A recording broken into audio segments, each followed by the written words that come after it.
اے پیغمبر صلی اللہ علیہ وآلہ وسلم، لوگوں سے کہہ دو کہ میرے پاس وحی آئی ہے کہ جنوں کی ایک جماعت نے اس کتاب کو سنا تو کہنے لگے کہ ہم نے ایک عجیب قرآن سنا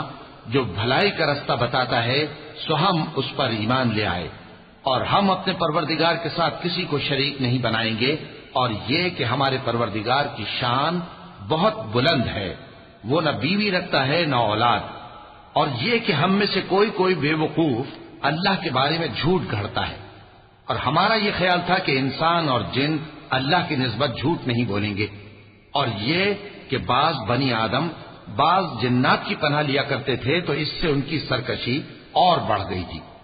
اور یہ کہ ان کا بھی یہی اعتقاد تھا جس طرح تمہارا تھا کہ اللہ کسی کو نہیں زندہ کرے، اور یہ کہ ہم نے آسمان کو ٹٹولا تو اس کو مضبوط چوکیداروں اور انگاروں سے بھرا ہوا پایا،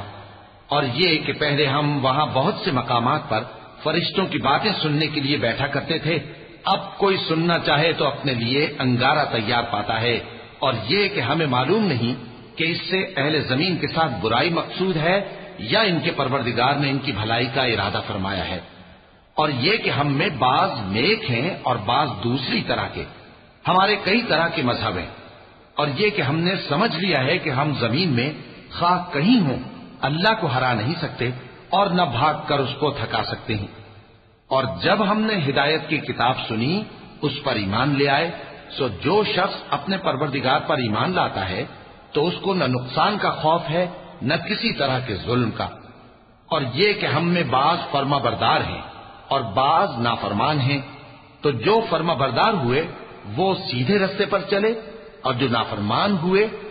وہ دوزخ کا ایندھن بنے۔